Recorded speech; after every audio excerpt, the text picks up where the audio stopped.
SIMBlock was conceived to be used in the aftermath of disaster to help survivors build stable buildings that could be for intermediate housing, for storage, or even could be used as small workshops. Building with SIMBlock makes maximum use of what is already available on site: rubble from damaged and destroyed buildings and the displaced people to rebuild their community. All they need are SIMBlock moulds and tools, water, cement and small amounts of vegetable oil. We make the blocks using prefabricated moulds.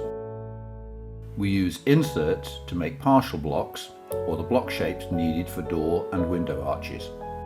We mix the concrete, and when it's ready we put a layer at the bottom of each mould, taking good care to make sure that the mix is pushed well into the edges. Then we insert the cylinders to form the base for the interlocks. The spaces created aid insulation and also lighten the blocks. We top off the block with cement mix, again ensuring that all holes of the mould are well filled. In the early part of the curing, we gently turn the cylinders to ease removal later.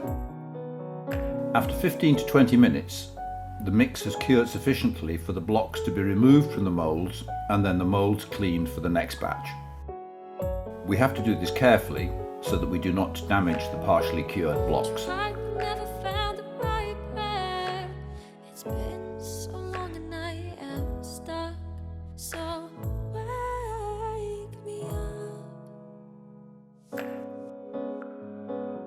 We leave the finished blocks for a few hours to finally cure and be strong enough to be used.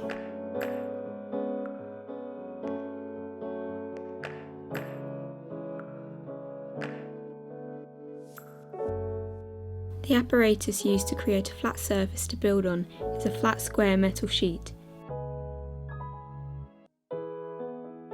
It has two parallel pairs of box sections welded to the underneath. These pairs cross each other at right angles, but more elaborate geometry could be used.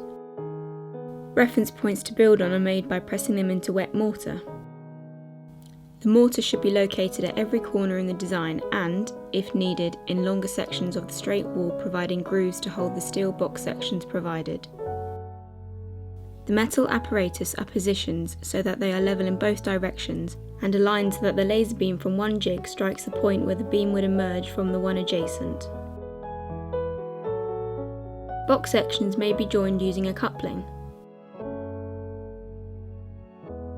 When set, the box sections are placed in the grooves to give a perimeter with two parallel tracks which may now act as shuttering for a screed, anchored by the points where the jig plate has been. The grooves at these points should be sufficiently well defined to hold the box sections in place when the screed is added and ruled with a straight edge.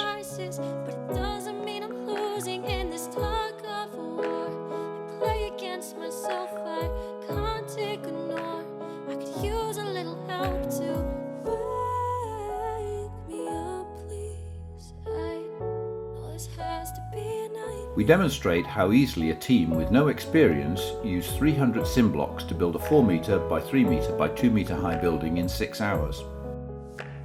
Using SIMBlock, survivors of a disaster can take an active part in the rebuilding rather than having to wait for skilled workers to arrive and do the work for them. We would like to ask for your help to spread the good news that SIMBlock can bring and support our efforts to make SIMBlock a reality in disaster zones. Funding received will be used to supply SIMBlock kits and materials to disaster zones, continue refinement of SIMBlock moulds, and begin developing small machines to automate and speed up block production. It's been so long and I am stuck, so